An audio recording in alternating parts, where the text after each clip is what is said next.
우리 말씀 몇 군데 먼저 찾아보시겠습니다. 우리 말씀 찾아놨습니다. 요한복음 6장 63절, 그리고 요한복음 12장 47절로 50절, 디모데후서 2장 5절로 6절, 이런 세 군데 말씀 찾아보시겠습니다. 먼저 요한복음 6장 63절입니다. 함께 읽습니다. 살리는 것은 영이니 육은 무익하니라. 내가 너에게 이른 말은 영이요 생명이라. 아멘. 요한복음 12장 47절로 50절입니다. 사람이 내 말을 듣고 지키지 아니할지라도 내가 그를 심판하지 아니하노라. 내가 온 것은 세상을 심판하려 함이 아니요 세상을 구원하려 함이로라. 나를 저버리고 내 말을 받지 아니하는 자를 심판하리가 있으니 곧 내가 한 그 말이 마지막 말에 그를 심판하리라. 내가 내 자유로 말한 것이 아니요 나를 보내신 아버지께서 내게 말할 것과 이를 것을 친히 명령하여 주셨으니 나는 그의 명령이 영생인 줄 아노라. 그러므로 내가 이르는 이것은 내 아버지께서 내게 말씀하신 그대로니라 하시니라. 아멘. 우리 한 군데만 더, 디모데후서 2장 5절로 6절입니다. 시작. 경계하는 자가 법대로 경계하지 아니하면 승리자의 관을 얻지 못할 것이며 수고하는 누군가 곡식을 먼저 받는 것이 마땅하니라. 아멘. 오늘 저와 여러분들은 우리의 신앙생활이 어떤 우리의 감정, 어떤 신념, 나는 믿고 있어, 나는 구원 받을 거야 라는 어떤 신념으로 예수를 믿으면 반드시 그 믿음은 부도 날 수밖에 없습니다. 무슨 말이냐? 오늘 내가 진짜 믿음이 있는가 없는가를 말씀으로 확인해 봐야 되며, 여러분들 마지막 때 구원을 받는 사람은 신자가 아니라, 교인이 아니라, 신자 교인은 누굽니까? 그냥 교회만 왔다 갔다 하는 사람이죠. 책가방만 메고 종교인으로서 나는 많은 종교 중에 하나를 택해서 나는 기독교라는 종교를 택했다, 이런 사람들은 교인인 것이에요. 그러나 마지막 때 구원을 얻는 여러분들 사람들은 성도다라고 성경은 말합니다. 성도, 구별된 하나님의 백성을 이야기하는 것이죠. 그러면 오늘 저와 여러분들이 성도가 맞는가? 내가 성도의 믿음을 가지고 있는가? 이것을 나는 성도야 라고 스스로 자기를 성도로 여기는 것이 아니라 말씀을 통해 내가 성도의 자격을 갖추고 있는가? 성도의 믿음을 가지고 있는가? 내가 그런 이름을 성도라고 불릴 만한 자격이 있는 자인가? 우리는 말씀을 통하여 확인해 봐야 됩니다. 그렇다면 성경에서 말하는 성도란 누구를 말하는가? 많은 것으로 이야기할 수 있지만 단순하게 말하면요, 하나님의 말씀을 지지하는 자입니다. 성도란 하나님의 말씀을 지지하는 자예요. 얼마나 지지하는가? 이것이 중요합니다. 얼마나 지지하는가? 부분적으로 이 정도는 내가 믿어, 내가 믿을 수 있는 거는 믿지만 내가 믿지 못하는 건 믿지 않아, 이게 아니라요, 어느 정도 하나님의 말씀을 지지하는 자인가? 하나님의 말씀 때문에 목숨을 거는 자입니다. 할렐루야. 하나님의 말씀 때문에 목숨을 거는 거예요. 제 말이 아니라 성경이 말하고 있습니다. 여러분 계시록 20장 우리 4절 말씀 잠깐 보실까요? 시작. 또 내가 보니 예수를 증언함과 하나님의 말씀 때문에 목배임을 당한 자들의 영혼들과 또 짐승과 그의 우생에게 경배하지 아니하고 그들의 이마와 손에 그의 표를 받지 아니한 자들이 살아서 그리스도와 더불어 1000년 동안 왕노릇하니. 아멘. 여러분 마지막 때 누가 들림받는 사람인가? 누가 예수 그리스도와 더불어 1000년 동안 왕노릇하는 자들인가? 여러분 다른 조건 다 여러분들 내려놓고 하나님의 말씀 때문에 목배임을 받는 자들. 이 말은 무슨 말입니까? 정말로 말씀 때문에 순교할지언정, 말씀 때문에, 말씀을 지키는 일 때문에 순교해야 되는 일이 있다 하면 가감없이 아낌없이 자기의 목숨을 말씀을 위하여 내던질 수 있는 그런 사람을 성도다라고 성경은 이야기하고 있는 것입니다. 그렇다면 중요한 것은 오늘 우리의 믿음은 어떠한가라는 것이죠. 오늘 나의 믿음은 하나님의 말씀을 어느 정도 지지해드리고 있는가?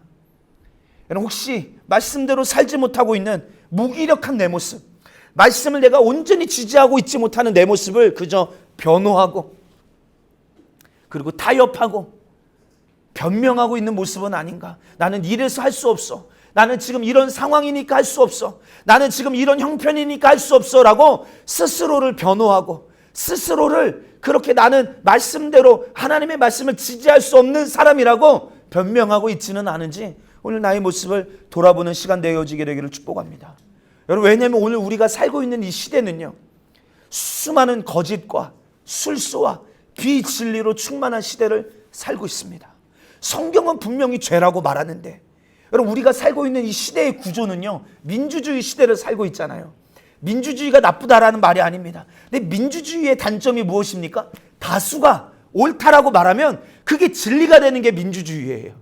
그래서 여러분들 얼마 전에 헌법을 뜯어 고쳤는데 그 내용이 무엇입니까? 야, 낙태를 이거 죄라고 해야 되냐? 아니면 요즘 다수가 낙태를 그냥 일반화되어져서 원치 않는 임신은 언제든지 가서 산부인과 가서 애를 떼고 이런 거를 합법화해 주자. 왜? 다수가 지금 그렇게 하고 있기 때문에, 다수가 여성들이 이것을 원하고 있기 때문에 무엇이 맞느냐? 헌법재판소에서 판결을 내렸죠. 어떻게 되셨습니까? 우리나라의 헌법이 시작된 그 최초로 이것이 뒤집어졌어요. 지금까지는 낙태가 죄요. 금지되어 있었다면 이제 1년 동안 유예 기간을 주면서 이 낙태를 합법화해서 어떻게 하면 효과적으로 이 낙태의 이거를 많은 사람들이 누릴 수 있게 할 것인가. 이 법을 제정하는 일을 1년 동안 하게 지금 만들어놨죠. 여러분, 이렇게 민주주의라는 것은요, 절대적이지가 않습니다. 여러분, 진리는 변하지 않습니다. 할렐루야. 시대가 변하고 상황이 변해도 하나님의 말씀은 1.1의 변함이 없는 진리임을 저와 여러분들 믿고 있는 줄 믿습니다. 근데 세상 논리는 어떻습니까? 세상의 법은 어떻습니까? 시대가 변하면요, 바뀔 수 있습니다. 어제까지만 해도 여러분, 간통죄가 성립되어졌는데 헌법으로 간통죄를 폐지했더니 그 다음 날부터 이제는 마음껏 간음을 저질러도 죄로 성립되지 않게 되어지는 시대가 오늘 저와 여러분들이 살고 있는 시대인 것이죠.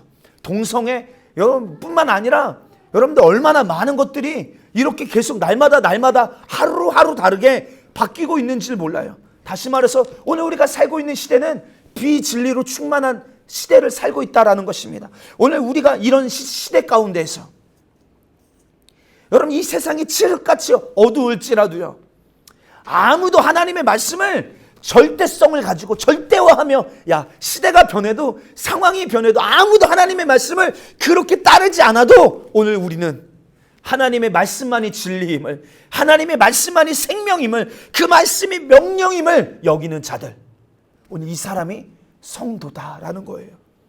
오늘 저와 여러분들 성도가 되기를 주의 이름 축원합니다. 우리 한번 좌우로 인사하십시다. 우리 성도가 되십시다. 우리 교인이 아니라 성도가 되십시다.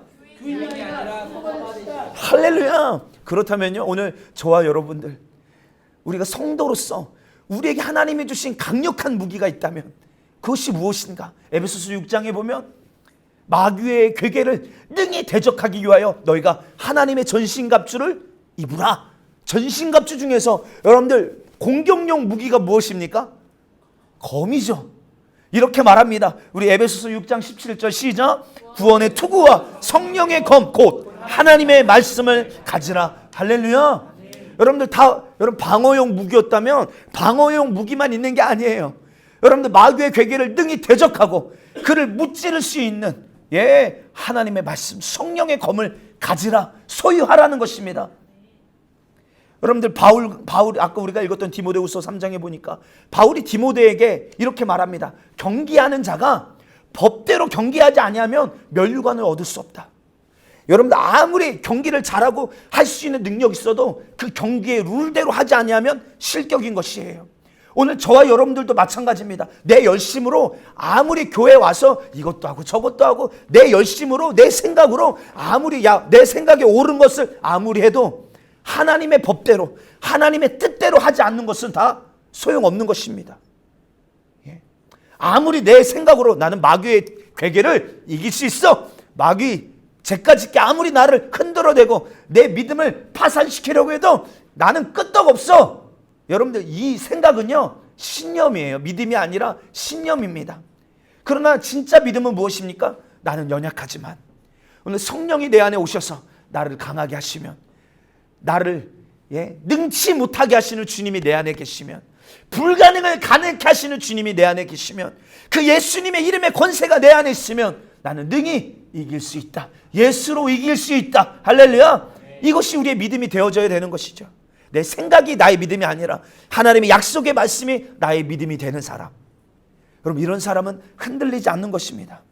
여러분, 하나님의 말씀은 태초부터 법이었습니다. 하나님의 아담과 하와에게 뭐라고 말씀하십니까? 아담아, 야, 이 모든 것을 네가 다 소유해라, 다스려라.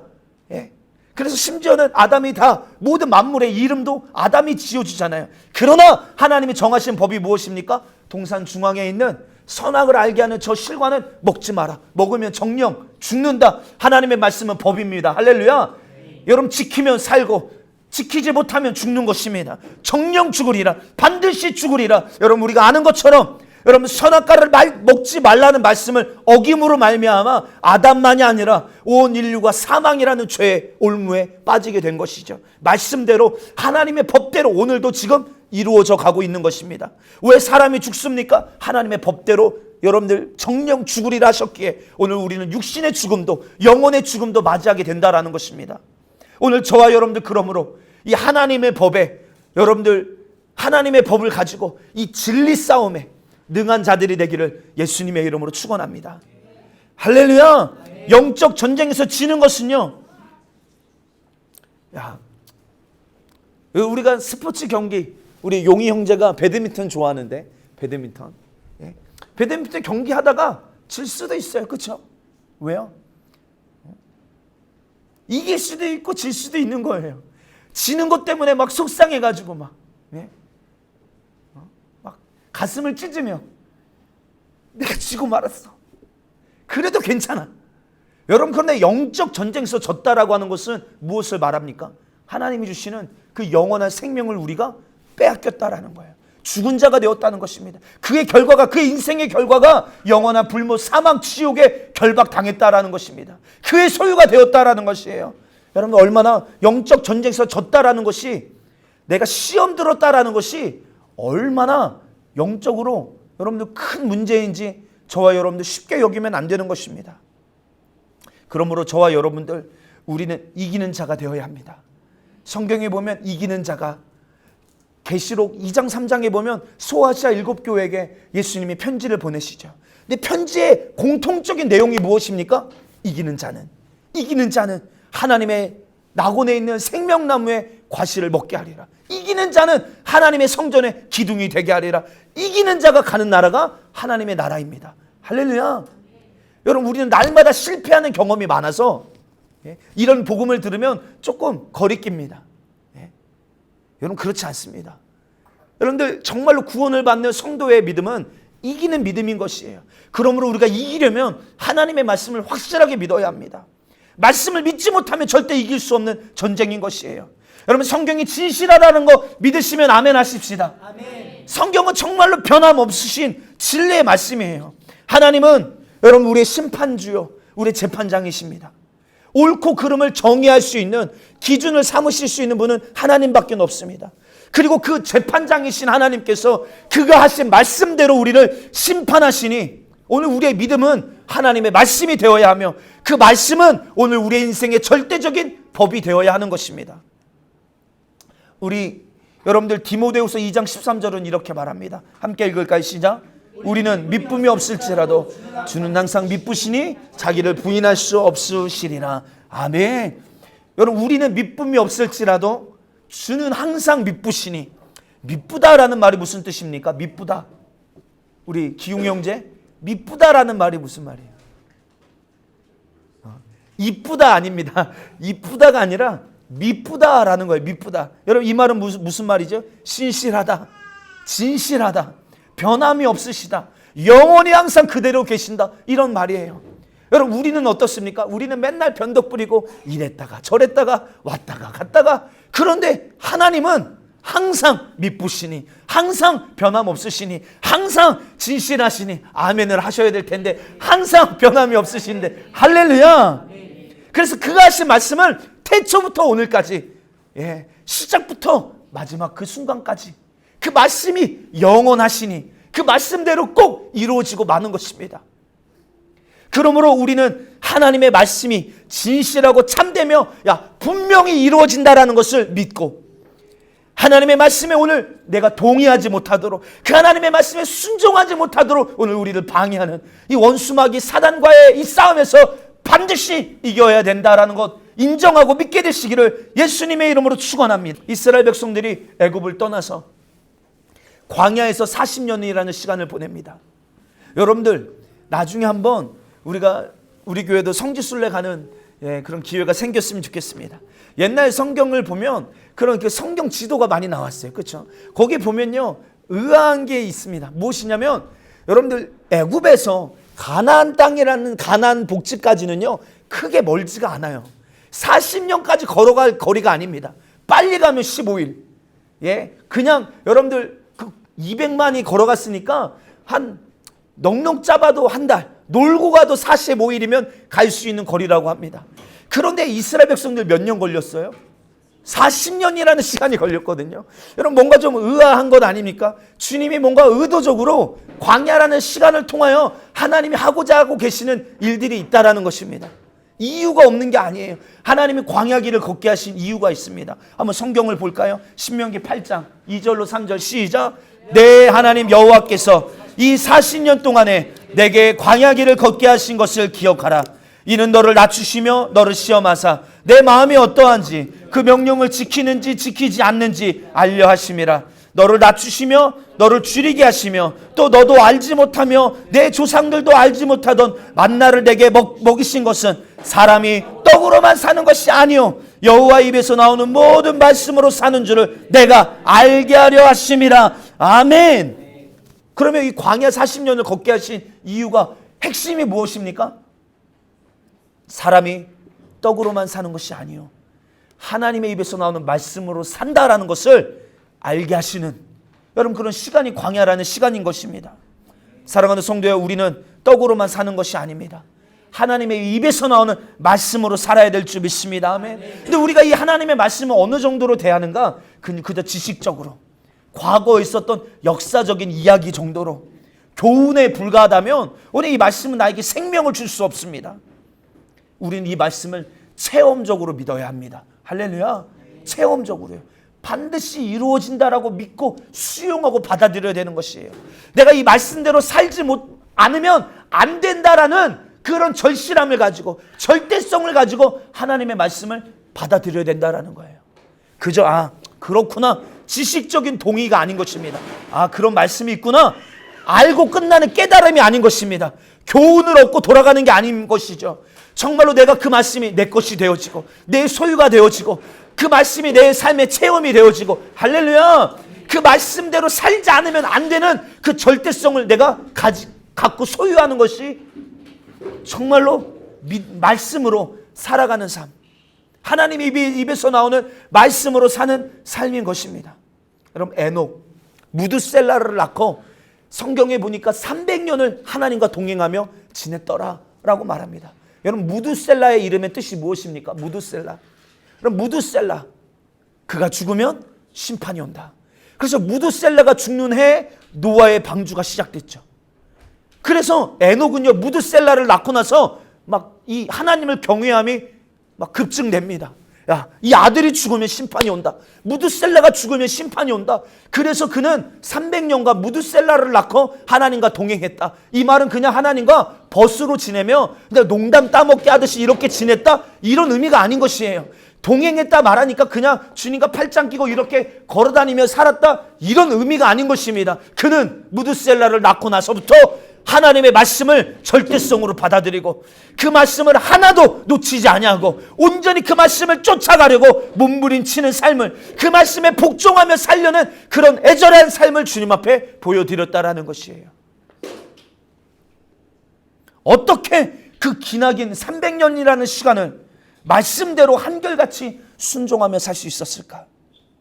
여러분 그 이유는 그 말씀을 날마다 체험하며 살았기 때문에 그런 거예요. 지식으로 알면 그 지식은 얼마 가지 않아요. 여러분들도 알듯이. 우리 지난주 무슨 말씀이었죠? 지난주 들은 말씀 기억나십니까?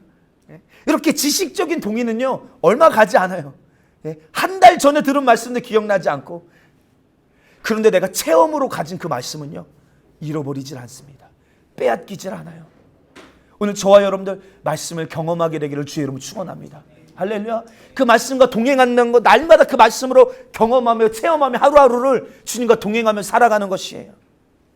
여러분, 오랫동안 방주를 지으며 주위 사람들에게 핍박과 조롱을 받았던 노아, 방주를 지으라는 하나님의 말씀을 여러분 자기에게 체험적으로 받아들이지 않았다면, 쉽게 말하면 이런 겁니다. 반드시 비가 온다. 할렐루야. 반드시 심판이 온다. 이 방주를 짓지 아니하면 나의 구원에 큰 문제가 생긴다. 절대성을 가지고 방주를 짓는 일에 자기 삶을 올인하는 것입니다. 쏟아붓는 거예요. 만약에 이렇게 체험적으로 믿지 않았다면 노아도 방주를 짓다가 중간에 관뒀을지도 모릅니다. 여러분, 그런 하나님의 말씀을 법으로 여기고 지금 나에게 주시는 말씀이요, 그렇게 살지 아니하면 안 된다라는 절대성으로 말씀을 받았기에 약속의 말씀에 승리자가, 그 언약의 말씀에 승리자가 될 수 있었다라는 것입니다. 오늘 이 시대의 가장 큰 문제가 무엇인지 아십니까? 교회 안에 이 하나님의 말씀을 절대화하지 않는다는 거예요. 절대성으로 받아들이지 않는다는 겁니다. 너무 시대적으로, 상황적으로 하나님의 말씀을 재해석하는 경우가 너무 많습니다. 그래서 잘못된 신학이 나오고, 잘못된 교리가 나오고, 잘못된 가르침이 나오게 되는 것이죠. 오늘 저와 여러분들은 무식해도 상관없습니다. 하나님의 말씀으로 깨달아진 것만 지지하면 여러분들 영원한 생명은 오늘 저와 여러분들의 것임을 믿게 되기를 축복합니다. 이 지식이, 우리 세상 지식이 똑똑해지니까요, 여러분 세상 지식으로 충만하니까요, 이 자기가 가지고 있는 지식으로 하나님의 말씀을 판단하려고 하는 거예요. 그것이 철학이고 그것이 바로 신학인 것입니다. 오늘 저와 여러분들은 하나님의 말씀을 판단하려는 자세를 버려야 합니다.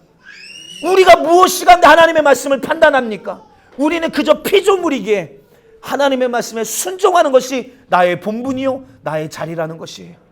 우리 저와 여러분들, 주가 무슨 말씀을 하시는지 절대성을 가지고, 그렇게 살지 않으면 안 된다라는 절대성을 가지고 그 말씀을 인정해드리는 저와 여러분들 되기를 주의 이름으로 축원합니다. 오늘 저희 교회는 순복음 교단입니다.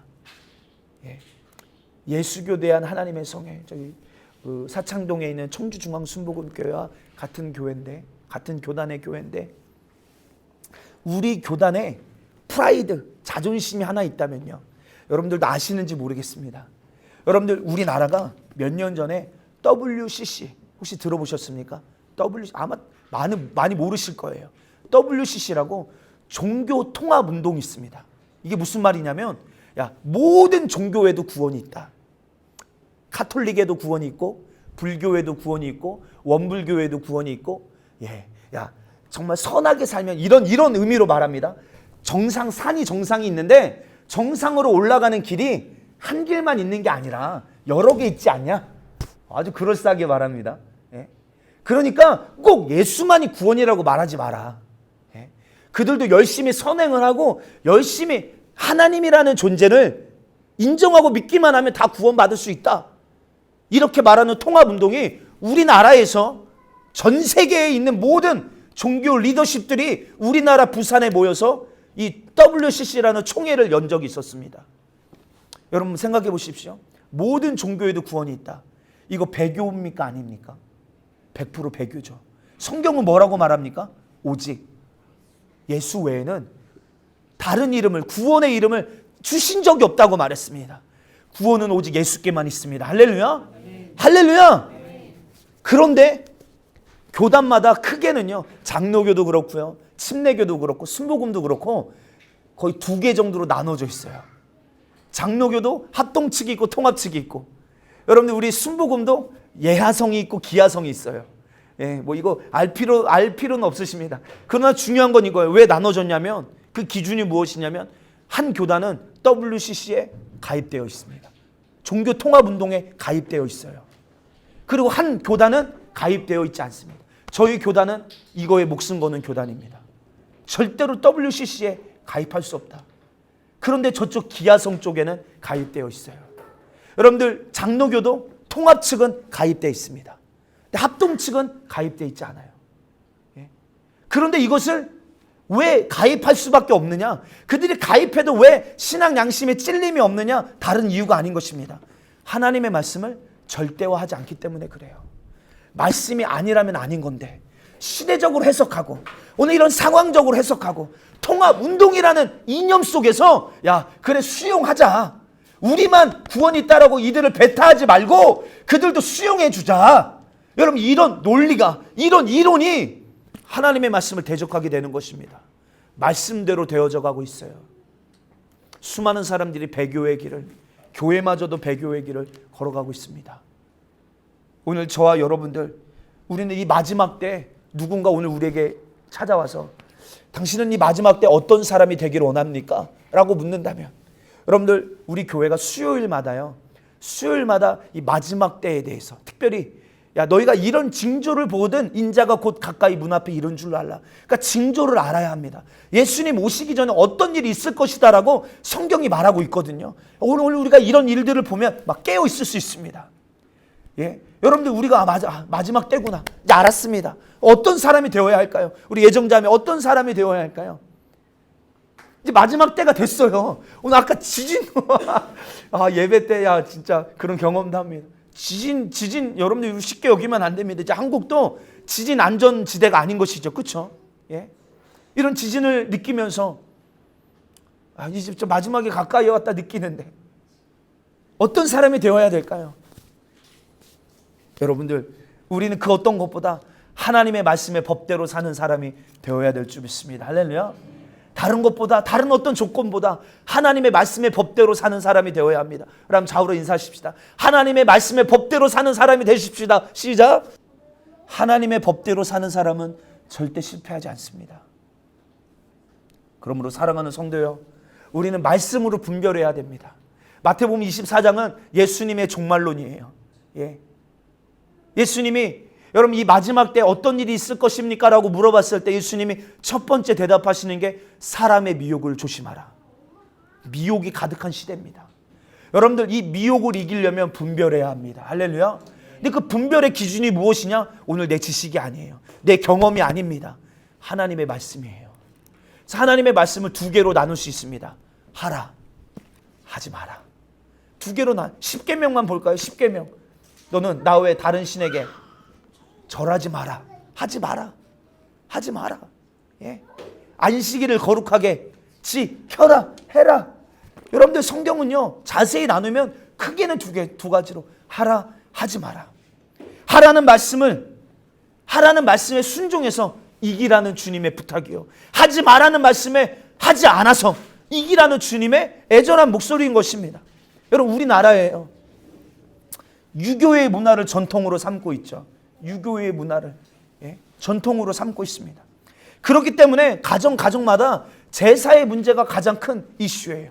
예수를 믿기 시작하면 이 제사 문제가 가장 큰 걸림돌입니다. 저희 가정도 저희 아버지가 예수님을 믿으실 때 우리 그 큰 집은 좀 종갓집이어서 막 할아버지, 작은 할아버지, 작은 할아버지 막 그 식구들까지 모이니까 영등포가 고향인데 영등포 그 조그만 아파트에 뭐 설날이나 뭐 이럴 때가 되면요 막 진짜 막 한 100명은 모이는 것 같아요. 바글바글합니다.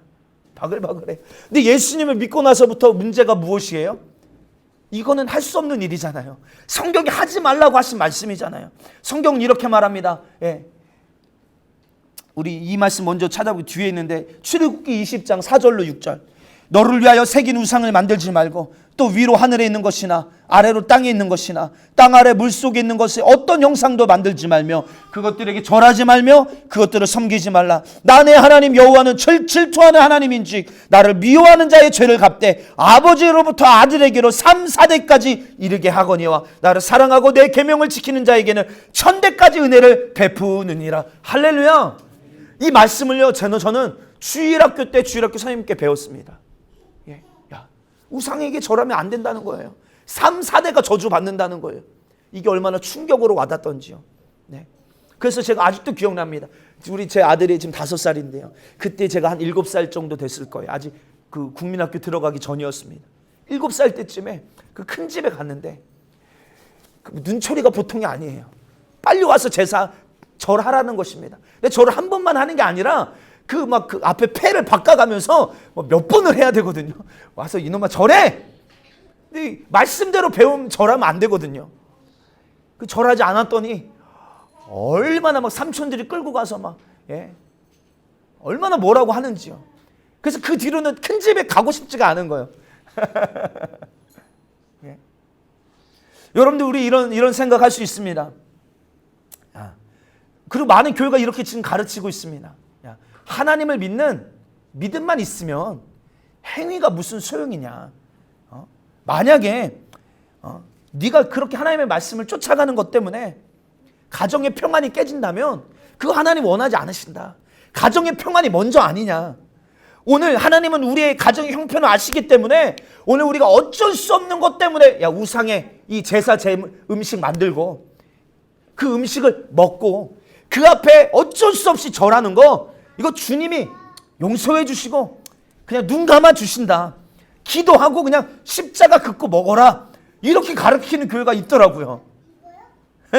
제사상에 제사 음식에 십자가 긋고 기도하고 먹어도 괜찮다는 음식에 무슨 죄가 있느냐 이렇게 말합니다. 여러분 성경이 뭐라고 말하는지 우리는 봐야 된다고 말씀드렸죠. 성경이 기준이니까 분별하는 기준이니까. 여러분 정말로 평안을 원하십니까? 아멘 하십니다. 정말로 우리 가정의 평안을 원하십니까? 성경은 이렇게 말합니다. 사도행전 15장 29절 그 전의 말씀이에요. 사도행전 시작. 우상의 제물과 피와 목매어 죽인 것과 음행을 멀리할지니라. 이에 스스로 삼가면 잘 되리라. 평안함을 원하노라 하였더라. 할렐루야. 진정한 평안함은요, 여러분들 그 제사 지내면서 저 세상 사람들의 눈치 보는 게 아니에요. 하나님의 말씀대로 삼가 멀리하라는 말씀을 지키고 그 말씀을 지지할 때 하나님이 우리 가정에 세상에 줄 수 없는 참된 평안함을 주시는 것이 믿음이다. 할렐루야. 아멘. 또 말합니다. 고린도전서 10장 20절은 무릇 이방인이 제사하는 것은 귀신에게 하는 것이요 하나님께 제사하는 것이 아니니 나는 너희가 귀신과 교제하는 것을 원하지 아니하노라. 하나님의 말씀은 1.1획도 변함없이 천지가 다 없어져도 이 하나님의 말씀만 남는다라고 하셨으니 마땅히 이 말씀이 우리가 행해야 될 여러분들 진리로 우리 저와 여러분들 받아들이게 되시기를 주의 이름으로 축원합니다. 목숨에 위협이 찾아오고 핍박이 찾아와도 우리 믿음의 선배, 우리 부모 세대를 보면요, 다 이런 핍박을 이기고 이 신앙의 정조를 지키고, 그래서 그 믿음이 깨지지 않고 오늘 우리에게까지 그 다음 세대까지 자녀 세대까지 물려온 것이거든요. 근데 오늘 우리의 믿음의 태도는요, 너무 쉽게 타협하고 이 말씀의 절대화를 가지고 싸우려고 하지 않는다는 거예요. 말씀 때문에 목배임을 당하는 일을 거절하고 도망가기에 바쁘다는 겁니다. 변명하고 그렇게 살 수 없는 자기를 변호하기에 바쁘지, 내가 말씀을 절대적으로 지지하리라, 말씀을 쫓아가리라, 핍박이 있어도 가리라. 그래서 우리 이런 찬양이 있죠. 나는 가리라, 주의 길을 가리라, 주님 발자취 따라 나는 가리라. 비바람이 앞길을 가려도 나는 가리, 주의 길을 가리. 할렐루야. 여러분 이것이 참된 성도의 신앙이요 믿음이다라는 거예요. 우리가 하나님의 말씀을 이렇게 핍박 있어도 목숨 걸고 붙들고 지지하며 나아갈 때, 여러분들 우리가 분명한 은혜는요, 하나님은 우리의 가정을 책임지시는 줄 믿습니다. 끝까지 붙드시는 줄 저와 여러분들 믿어야 된다라는 거예요. 왜 이게 중요한지 아십니까? 아니 너무 이거 율법주의 아니야? 우리 이렇게 생각할 수 있어요. 근데 그렇지가 않습니다. 여러분 하나님이 마지막 때 아들 예수 그리스도를 이 땅에 보내시는데 재림하시는 예수님의 모습은, 여러분 초림 예수님은 우리를 구원하기 위하여 오셨죠. 그래서 아까 우리가 읽은 말씀에 네가 나를 지금 저버려도 내가 너를 심판하지 않는다. 왜? 나는 지금 너희를 구원하러 왔다. 그러나 이제 장차 오실 예수님, 재림하시는 예수님은 어떤 분이신가? 나를 저버리고, 함께 읽을까요? 시작. 나를 저버리고 내 말을 받지 않은 자를 심판할 이가 있으니 곧 내가 한 그 말이 마지막 날에 그를 심판할. 여러분들 중요한 겁니다. 심판할 이가 있다. 인격성을 가지고 말합니다. 심판할 이가 있다는 거예요. 근데 그 심판할 이가 누군가? 심판할 이가 누굽니까? 내가 한 그 말이 마지막 날에 너를 심판하리라.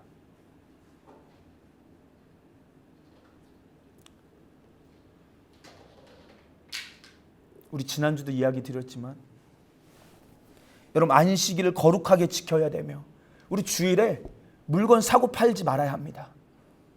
그 이유가 하나님의 말씀에 나와 있어요. 근데 오늘날 제가 어릴 때 기억이 납니다. 정말로 저희 아버지도 목사님이셔서 개척교회였거든요. 그때도 많은 성도들이 말씀 가지고 막 싸우고 씨름하고 말씀을 쫓아가는 일들을 많이 경험했어요. 근데 어떤 일들 때문에? 이 안식일을 거룩하게 지키는 일 때문에요.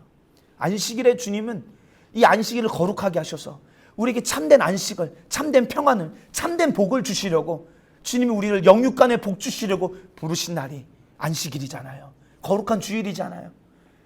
근데 이 안식일이 파괴된 자, 이 안식일이 파괴된 자에게는 진정한 안식이 있을 수가 없잖아요. 그래서 안식일을 거룩하게 지켜라 주님 말씀하시거든요. 그런데 이렇게 안식일을 말씀대로 막 지키려는 사람 요즘은 뭐라고 말합니까? 이거 율법주의 아니야? 너무 말씀대로 살려고 이거 율법, 여러분 성경에 율법주의라는 말 있습니까? 성경에 없는 말을 하고 있어요. 성경은 예수님은 이렇게 말씀하십니다. 마태복음 5장 17절 18절입니다. 내가 율법이나 선지자를 폐하러 온 줄로 생각하지 마라. 폐하러 온 것이 아니요 완전하게 하려 함이라. 진실로 너에게 이르노니 천지가 없어지기 전에 율법의 1.1획도 결코 없어지지 아니하고 다 이루리라. 아멘. 여러분, 율법의 기능은요, 내 죄를 깨닫게 합니다. 내가 얼마나 죄인인지를 발견시켜줘요. 여러분, 그래서 율법으로 발견된 죄, 그 죄로 예수 그리스도가 흘리신 피로 사함 받을 수 있잖아요. 이 말은 결국 율법이 내 죄를 속죄할 수 있는 예수를 만나는 길로 인도해주는 인도자가 되어지는 것입니다. 아, 나는 마땅히 죽어야 될 자구나. 율법을 통하여 깨닫는 거예요. 그런데 나를 구원하실 분은 오직 예수밖에 없으니 그 예수께로 나오는 길이 바로 율법의 인도함이라는 거예요. 여러분, 그러므로 저와 여러분들 성경대로, 우리 지난주에 말씀 다 찾아봤으니까요. 이 안식일에 대한 말씀, 안식일에 거룩한 날이기에 이 안식일을 범하는 자는 성경에 구약 시대는요, 이 율법이 강화된 시대는 죽여라. 안식일을 범하는 자는 마땅히 죽일지니라. 그 생명이 끊어지리라. 이렇게 말합니다. 또 느헤미야에도 보면 우리가 안식일이나 성일에는 그들에게 사지 않겠고 물건을 사고 팔지 않는다는 거예요. 그리고 이 규례를, 안식일의 규례를 너희 때만 지키지 말고 이거는 영원한 규례다. 그러면서 출애굽기 31장 16절에 이같이 이스라엘 자손이 안식일을 지켜서 그것으로 대대로 영원한 언약을 삼을 것이니. 할렐루야. 하나님은요, 이 안식일을 이렇게 막 철통같이 지키기를 원하시는 것은 그 안식이라는 말 그대로 우리에게 정말로 참된 안식이 필요하기에. 여러분, 이 세상 사람들 보십시오. 환경과 상황에 치이고 문제 가운데 허덕이고 돈 버는 것 때문에 지치고 낙심이 찾아오고 염려가 찾아오는 그들을 주님은 말씀하시죠. 수고하고 무거운 짐진 자들아, 다 내게로 오라. 내가 너희를 쉬게 하리라. 주님이 우리를 부르시고 초청하시는 그 안식을 저버리고 그 안식일이 파괴된 자에게는 진정한 안식이 없기 때문에 이 안식일의 규례를 주님이 정하셔서 이거 파괴하지 마. 오늘까지 그래서 저와 여러분들 그 명령은 우리에게 내려오고 있는 것입니다. 사랑하는 성도요, 하나님의 법을 떠난 사람은 하나님이 지키실 만한 이유가 없습니다. 하나님의 법을 떠난 사람들은 하나님이 지키실 만한 이유가 없어요. 아까도 말씀드렸죠. 우리가 아무리 경기에 집중해도 법을 지키지 않으면 인정받을 수 없는 것입니다. 하나님이 지시한 법대로 경계하는 자만이 영적 전쟁에서 승리할 수 있음을 저 여러분들 믿어야 될 줄 믿습니다. 하나님의 법을 가진 자여 싸워 승리하십시다. 우리 한번 좌우로 다시 한번 또 인사하십시다. 하나님의 법을 가진 자여 우리 끝까지 싸워 승리하십시다. 시작. 여러분, 미디안 군대와 이스라엘 군대가 전쟁하는 장면이 나옵니다. 주님께서 기드온과 300용사를 택하셔서 이 미디안과의 전쟁을 치르게 하시죠. 여러분, 그런데 주님이 세우시는 전략이 무엇이냐? 300명을 세 그룹으로 나눠라. 한 손에는 나팔을 들고 한 손에는 항아리를 드는데 그 항아리 안에 횃불을 가지고 가라. 여러분들 전쟁하는데 여러분 어떤 무기 가져야 됩니까? 활이나 칼이나 창이나 이런 무기를 가져야 되는데 주님이 하시는 방법은 300명도 어림이 없는데, 지금 300명 갖고 전쟁할 수도 없는데 사실 이 300명을 세 그룹으로 나누고 한 손에는 나팔을, 한 손에는 항아리를, 용영제 항아리를, 그 속에 횃불을 들고 전쟁에 나가라는 거예요. 여러분들, 우리가 가지고 있는 지식으로는 이거 전쟁의 싸움의 기술이 아닌 것이죠. 전략이 아닌 것이죠. 이렇게 싸우면 100점100 패할 수밖에 없는 것이죠. 그런데 여러분들, 승리는 어디에 있습니까? 그 하나님의 말씀을 인정하고 지지하고 순종했더니, 여러분, 이런 상황이지만 우리는 끝까지 하나님이 오늘 내 싸움을 이기게 하실 분임을 인정하고 하나님의 법대로 싸우기를 원합니다. 할렐루야. 그래서 여러분, 우리 이성을 초월하는 것이에요. 그래서 어떻게 합니까? 기도원이 명령할 때 그들이 항아리를 깨트리고 횃불을 들고 나팔을 불 때 미디안 군대가 막 우왕좌왕하면서 이게 뭐냐 하면서 서로 막 칼로 찌르고 죽이고 서로 막 싸우다가 이스라엘 손에는 피 한 방울 묻히지 않고 승리를 경험하게 되어지는 것입니다. 여러분들, 이 한 가지의 사건만 있습니까? 그렇지 않아요. 여러분들, 모세 때에는요, 하나님께서 지팡이를 내밀자 홍해를 가르게 하셨어요. 그런데 여호수아에게는 하나님이 더 큰 믿음을 요구하시는데 뭐라고 말씀하시냐면, 야, 제사장들에게 언약궤에 요단강 그냥 들어가. 요단강을 밟을 때 갈라진다. 그전에는 갈라놓고 건너게 하셨는데 이제는 요단강을 밟으면 갈라진다니. 여러분들 한번 생각해 보십시오. 그때는 요단강이, 지금 이스라엘 가면 요단강이 되게 여러분들 그 물줄기가 약하대요. 그런데 이 시대 때는 지금 창수가 나서 막 여러분들 막 물줄기가 셉니다. 그러니까 들어가면 그냥 물줄기에 떠나가서 죽을 수밖에 없는 거예요. 이거는 전략적으로 전혀 맞지 않는, 이성적으로 이해할 수 없는, 아무리 계산해봐도 이건 하나님의 말씀이 뭔가 틀린 것 같아. 인정할 수 없는 상황인 거예요. 그런데 언제 갈라지는 것입니까? 믿음으로 순종하고 주님 말씀을 의지하고 요단강을 밟을 때 요단강이 갈라지는 역사가 일어나더라는 거예요. 오늘 승리하는 교회 성도들이요, 오늘 우리의 삶에 어떤 문제가 있어도 말씀에 의지하고, 무식해도 상관없어요. 세상 지식 없어도 상관없습니다. 하나님의 말씀을 지지하는 믿음만 있어서 그 말씀을 의지하여 싸울 때 여러분, 요단강이 갈라지는 것과 같은 여러분들의 삶의 승리를 경험하게 되어질 줄 믿습니다. 할렐루야. 말씀을 정리하겠습니다. 오늘 우리의 싸움도 동일합니다. 인간의 눈으로 바라볼 때는 하나님의 법이 무지한 것 같고, 상황적으로나 이 시대적으로나 이성적으로 과학적으로 하나님의 말씀이 맞지 않는 것 같아요. 여러분들, 그러나 반드시 그 하나님의 말씀 안에, 하나님의 법 안에 승리가 있습니다. 할렐루야. 여러분, 하나님의 법은 세상의 법과 다릅니다. 여러분들, 이 세상의 죄악, 이 세상에 이 죄악이 가득하게 된 것은요, 다름이 아니에요. 이 세상의 법이 하나님의 법대로 움직여지지 않고 있기 때문에, 세상의 법의 열매가 바로 이 세상의 죄악인 것입니다. 그러므로 많은 그리스도인들이 신앙생활을 하나님의 말씀대로 말씀대로 해야 되는데, 이 하나님의 말씀을 지지하는 게, 하나님의 말씀대로 순종하는 게 어리석어 보인다면, 미련하게 보인다면 오늘 이 사람이 어찌 여러분 영적 전쟁에서 승리할 수 있는 사람이냐라는 것이죠. 오늘 인간의 지혜와 인간의 머리에서 계산된 지식으로는 요단강 밟으면 빠져 죽는 거예요. 그러나 전능하신 하나님의 말씀의 법을 순종하고 밟을 때 오늘 여러분들의 삶을 결박하고 있는 죄의 결박들이 있어요. 여러분, 안 되게 만드는 원수의 괴계가 있습니다. 저주의 결박들이 있어요. 질병의 역사들이 있습니다. 우리를 낙심하게 하고 포기하게 하고 좌절케 하는 원수의 괴계의 역사들이 있어요. 말씀에 의지하여 요단강을 밟으십시오. 여러분들 묻고 있는 모든 죄의 결박이 예수의 이름 앞에 풀어지게 될 줄 믿습니다. 할렐루야. 어리석어 보여도 예수님의 이름에 권세가 있다고 했거든요. 마가복음 16장에 예수님의 이름에 권세가 있어서 내 이름으로 귀신을 쫓아내고 내 이름으로 질병을 고치고, 할렐루야. 그 말씀을 인정하는 자 어떻게 하겠습니까?